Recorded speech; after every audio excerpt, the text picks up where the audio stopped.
In today's video, I'm going to teach you how to add voiceovers to Substack posts in the newsletter editor. Let's get straight into it. Start by opening Substack in your browser. Once the site loads, look at the left sidebar and click Dashboard. This takes you to your main publishing area. If you happen to manage more than one publication on Substack, you'll need to choose the right one before continuing. To do that, click the publication switcher in the upper left corner of the dashboard. A list of your publications will appear. Click the publication you want to use for this post. Now, back on the left sidebar, click Create. A drop-down menu will open with a few options for the type of content you can make. From that drop-down, select Article. The editor will open up, ready for your new post. Click the title field at the top of the editor. Type the post title you want for this newsletter. After the title is in place, click the blank body area just under the title. This is where the written content goes.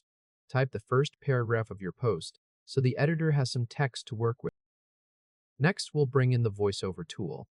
In the editor toolbar, find the headphones icon and click it. An audio menu will appear with a few choices. From that menu, click VoiceOver. The VoiceOver panel will slide open on the right side of the editor. Take a moment to confirm that the panel is visible before moving on. Now it's time to add your audio. Open the folder on your computer that contains the VoiceOver file. Drag that audio file directly into the upload area inside the right side VoiceOver panel. Substack will begin uploading and processing the file, so wait patiently until it finishes.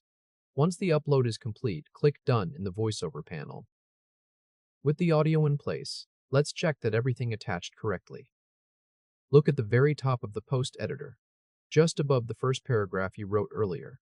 You should see an audio player sitting there for your uploaded voiceover. Confirm that the player is showing. Then, click inside the post body. Notice that the written post and the voiceover stay together in the same editor. Your Substack post draft now has a voiceover audio player at the top of the editor, with the written newsletter text still visible underneath. That confirms the narration file has been successfully added to your post.